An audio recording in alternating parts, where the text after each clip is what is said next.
tahapan-tahapan nih teman-teman, tahapan-tahapan sampai seseorang itu dinyatakan oh ini AIDS nih, sudah bukan virus yang menyerang lagi tapi ini sudah AIDS. AIDS itu adalah tahap akhir ketika si virus ini menyerang.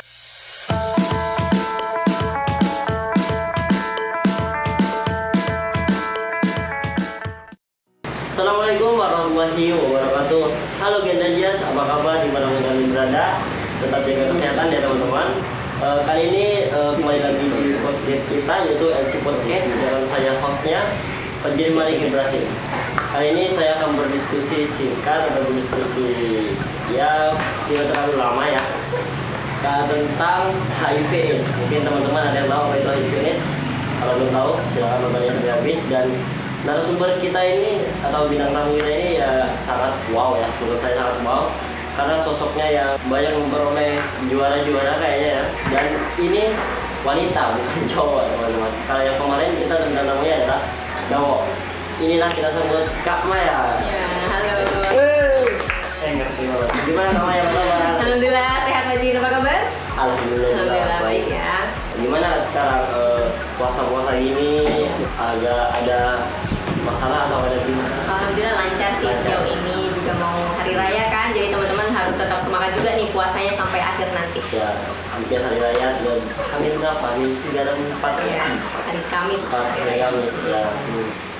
Ya, persibukan hari ini tuh atau akhir-akhir ini bulan-bulan ini apa namanya? Aku akhir-akhir ini UTS. UTS. Ya, jadi UTS, ujian, tetap daring sih. Jadi dari rumah gitu ujiannya, kumpulkan ke dosen, ya itu aja sih kesibukannya akhir-akhir ini. Sama di genre tentunya. Ya. Oh, mungkin kenalan dulu, maksudnya ada siapa itu Kak Maya atau apa gitu Kak Maya? Viewers tahu ya. Oke, boleh. Tak kenal maka tak sayang katanya ya. Jadi kenalkan, nama aku Nabila Maya Faisa, biasa dipanggil Maya. Saat ini aktif sebagai mahasiswi di Universitas Wiraraja, Fakultas Ilmu Sosial dan Ilmu Politik, program studi Administrasi Publik semester 6. Dan alhamdulillah di tahun 2019 dapat amanah menjadi Duta Generasi Berencana Provinsi Jatim. Ada semua. Kali ini pokoknya kita kan ada biasanya program yang podcast ini dan di diskusi ini kita membahas tentang HIV/AIDS. Mungkin menurut Mbak Maya ya, apa itu sih HIV/AIDS itu sendiri gitu? Oke, HIV/AIDS ya. Jadi teman-teman kalau boleh Maya jelaskan, HIV/AIDS ini sebenarnya dua hal yang berbeda. Kenapa berbeda? Karena HIV itu virus, kalau AIDS ini adalah kumpulan gejala penyakitnya. Jadi kalau kepanjangannya itu HIV itu Human Immunodeficiency Virus. Kalau AIDS Acquired Immunodeficiency Syndrome. Jadi maksudnya HIV itu apa? Virus yang menyerang kekebalan tubuh sehingga akan muncul gejala-gejala penyakit. Nah, sedangkan AIDS ini itulah gejala penyakitnya yang disebabkan sama si virus tadi. Jadi berbeda ya teman-teman, kalau virusnya itu HIV, kalau AIDS itu kumpulan gejala penyakit yang disebabkan oleh si virus HIV itu tadi. Itu ada penjelasan dari Mbak Maya tentang apa itu HIV, itu beda teman-teman, bukan satu penyakit, bukan HIV itu apa? Virusnya dan AIDS itu gejalanya teman-teman. Mungkin teman-teman sudah tahu kan sekarang. Yang kedua ini biasanya kan kalau HIV itu kan stigma orang kan berbeda-beda ya, tentang kalau ada tentang tetangga atau teman kita yang menderita HIV/AIDS itu menurut Mbak Maya itu gimana? Kalau kita menemukan gitu ya teman atau orang terdekat kita atau di lingkungan sekitar kita ada yang mengidap penyakit HIV/AIDS, tentunya teman-teman yang harus stigma yang harus kita pegang, mindset yang harus kita pegang adalah jauhi virusnya, bukan orangnya. Nah itu kadang kampanye-kampanye kalau ada hari HIV/AIDS sedunia itu kan yang disuarakan karena memang seseorang yang mengidap HIV/AIDS itu butuh support dari kita, bukan justru butuh untuk dijauhi. Aku nggak mau ada deket sama dia nanti tertular atau apa. Padahal teman-teman HIV/AIDS itu nggak menular kalau tidak ada kontak seksual, kontak darah dan dari ibu ke anak. Jadi semisal ibu hamil menularkan ke bayi yang dikandung, ibu yang menyusui menularkan ke bayi yang disusuinya. Jadi nggak menular teman-teman kalau kita cuman berpegangan tangan, berpelukan, atau satu kamar mandi nih semisal dipakai bergantian, itu nggak akan menular gitu. Jadi mindset yang harus dirubah adalah jauhi virusnya bukan orangnya. Orangnya justru harus kita support. Orangnya kita harus support. Kita jangan menjauhi orangnya. Kamu apa dekat-dekatmu? Karena itu nggak bakal menular ke kita ya. Terus kan orang itu kalau HIV ya, kan itu biasanya ada beberapa faktor penyebabnya gitu. Kenapa kok bisa HIV gitu? Ya.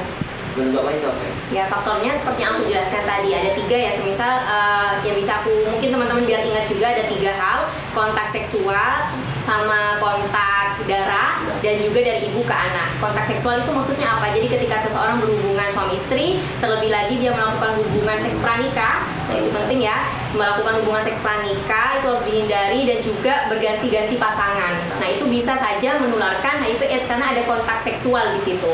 Selanjutnya kontak darah, maksudnya apa? Ketika teman-teman mungkin transfusi darah, itu kita juga harus aware ya teman-teman. Juga ada yang namanya transplantasi organ. Juga ini jarum suntik, misalnya digunakan berulang-ulang berganti-ganti orang, itu bisa juga menyebabkan HIV/AIDS. Kita tertular HIV/AIDS. Terus juga semisal pakai tato, tindik, narkotika suntik. Nah, itu juga makanya jangan sampai pakai narkoba karena itu juga bisa salah satu penyebab kita terserang yang namanya HIV/AIDS ini. Dan yang terakhir dari ibu ke anak. Ketika seseorang ibu pengidap HIV/AIDS mengandung anak, itu bisa saja menularkan ke bayinya. Ketika seseorang ibu mengidap HIV/AIDS dan menyusui bayi, itu juga bisa menularkan ke bayinya. Jadi ada 3, kontak seksual, kontak darah, dan juga dari ibu ke anak. Gitu. Kalau itu anak-anak genre kan biasanya tahu ya, kalau ada beberapa substansi genre itu kita bisa belajar. Kita seharusnya beruntung ya, kalau masuk ke dalam lingkup genre itu bisa menjawab itu semua. Ada beberapa yang bisa kita tahu pengetahuan itu, pengetahuan baru yang tidak diajarkan di sekolah atau di kelas biasanya. Terus adakah sih obatnya itu atau cara biar sembuh Ya. Gimana tuh kalau sembuh HIV itu gimana? Obatnya ya, sebenarnya teman-teman obat HIV itu tidak ada. Tidak ada ya? Tapi ada obat yang biasa dikonsumsi oleh seseorang yang memang mengidap HIV/AIDS ini. Obat itu berfungsi untuk mencegah si virus HIV ini menyerang kekebalan tubuh kita. Jadi obat ini memang dikonsumsi seumur hidup agar seseorang yang mengidap HIV/AIDS itu bisa beraktivitas normal seperti biasanya. Nama obatnya apa? Antiretroviral ARV. Jadi itu obat yang memang dikonsumsi oleh seseorang pengidap HIV/AIDS seumur hidup agar dia juga bisa hidup normal seperti orang lain. Jadi diminum setiap hari? Diminum setiap hari. Dengan anjuran dokter juga pastinya. Biasanya tuh kalau pengidap HIV itu kan orang itu dirawat atau bisa diam diri dulu, makanya beda dalam corona. Kalau corona kita terpapar virus corona COVID-19 ini kan langsung di karantina berapa 14 hari yang kemarin itu. Kalau HIV sendiri itu butuh karantina tidak? Nah, sebelum itu aku jelasin dulu ya, ada tahapan-tahapan nih teman-teman. Tahapan-tahapan sampai seseorang itu dinyatakan, oh ini AIDS nih. Sudah bukan virus yang menyerang lagi, tapi ini sudah AIDS. AIDS itu adalah tahap akhir ketika si virus ini menyerang. Jadi ada 3 tahap, Fajrin. Teman-teman ada 3 tahap. Yang pertama itu tahap awal, biasanya kita kenal dengan window period. Ini 0 sampai 6 bulan. Nah, biasanya di 0 sampai 6 bulan ini seseorang yang sudah tertular HIV/AIDS dia masih beraktivitas normal seperti biasanya. Tapi muncul gejala-gejala ringan. Apa itu gejala ringannya? Demam, batuk, pilek, berketerusan tanpa sebab. Itu ya gejala-gejalanya muncul seperti itu. Tapi di 0 sampai 6 bulan ini seseorang meskipun belum tahu kalau dia mengidap HIV/AIDS dia sudah bisa menularkan ke orang lain. Itu padahal belum tahu dia, tapi bisa saja tertular kalau ada kontak-kontak seperti yang udah aku jelaskan tadi. Nah, selanjutnya di fase kedua itu 3 sampai 10 tahun kira-kira. Di fase ini nih seseorang mungkin gejala ringan masih ada tapi aktivitas sangat normal seperti biasanya. Jadi sehat, jalan-jalan, keluar, bahkan dia nggak tahu, nggak sadar kalau dia sebenarnya mengidap HIV/AIDS.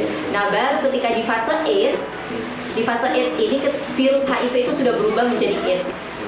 Jadi sudah berubah menjadi kumpulan gejala penyakit yang kekebalan tubuhnya udah benar-benar rendah. Jadi kalau ada penyakit yang menyerang dia, meskipun penyakit ringan, penyakit berat itu sudah susah sekali disembuhkan.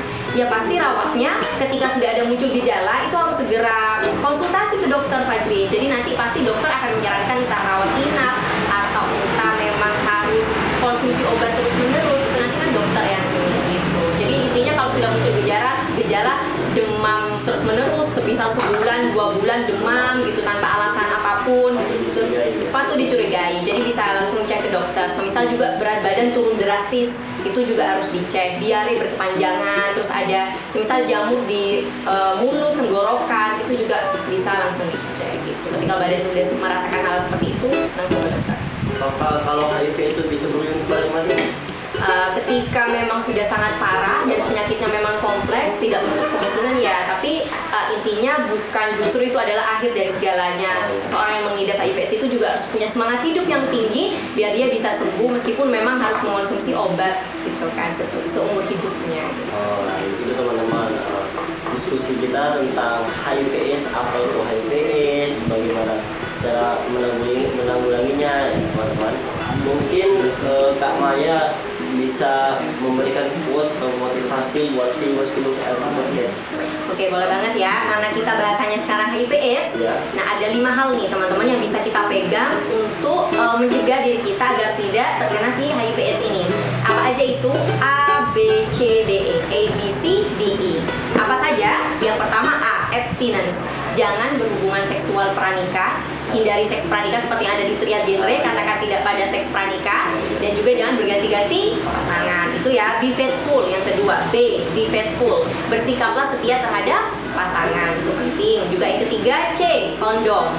Cegah dengan menggunakan kondom. Yang keempat, D, don't use drugs. Jangan gunakan narkoba, terutama narkotika jenis suntik yang digunakan berganti-gantian. Itu nggak boleh. Terus yang ketiga, E, equipment atau education. Jadi E ini bisa bermakna dua teman-teman, equipment dan education. Equipment maksudnya apa? Perhatikan barang-barang yang sering kita gunakan berganti-gantian dengan teman, dengan lingkungan kita, itu penting. Semisal alat pemecah jerawat mungkin untuk yang cewek-cewek. Intinya alat-alat yang mungkin bisa mengeluarkan darah ketika kita gunakan. Itu kan ya. Harus cepat dibersihkan. Harus cepat dibersihkan, disterilkan gitu, atau gunakan yang lain. Jangan dipakai berulang-ulang gitu. Dan yang terakhir education ya, juga bisa bermakna education. Nah, seperti kita sharing kayak gini, kita sharing tentang HIV/AIDS, teman-teman sharing ke teman-teman PR-nya yang lain, teman-teman sharing ke keluarga terdekat, itu bentuk wujud kita sudah mengedukasi teman-teman sekitar kita. Sebelum kita mengedukasi orang lain, kita juga tentu harus mengedukasi diri kita sendiri. Intinya katakan tidak pada seks pranikah. Itu yang seperti yang sudah ada di triad genre. Saya tertarik dengan yang kedua itu apa? Setia pada pasangan. Be faithful, bersikap setia pada pasangan. Nah, itu untuk teman-teman yang belum setia, belum setia, gitu. Tetap setia dalam suatu pasangan. Kalau yang belum ada pasangannya gimana Pak Juri? Kalau belum ada pasangan nunggu dulu. Iya, dari betul. di atas. Setuju. Oke deh. Oke. Itu sekian dari saya dan Kak Maya Iya. dari podcast LC Podcast. Saya mengucapkan selamat merayakan ibadah puasa dan minal aidin wal faizin untuk nanti lebaran ya teman-teman. Mohon maaf lahir batin Mohon ya. maaf lahir batin ya. Sekian dari saya. Wassalamualaikum warahmatullahi wabarakatuh. Waalaikumsalam.